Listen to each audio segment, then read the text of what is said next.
Hi, welcome to the Church Kabili YouTube channel, and for today's tutorial, I will be teaching you on how to enable and disable swipe down and basic gestures voice control on iPhone X. But first, kindly subscribe to this channel and don't forget to hit the subscribe button and the bell to notify you for the new updates. And let's start. Using your iPhone X, from your home screen first, go to Settings. Then in the Settings, scroll down and find the Accessibility and then tap. Then in the accessibility, scroll down again and go to physical and motor section and then tap the voice control.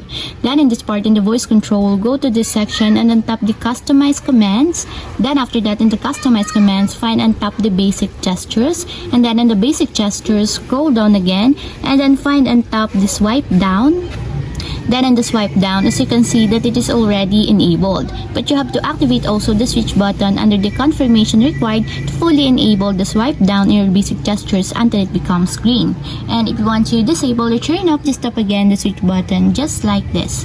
And that's it, we have successfully enabled and disabled swipe down and basic gestures voice control on iPhone X. If you have a question, can you comment down below and don't forget to hit the subscribe button and the bell to notify you for the new updates. And thank you for watching!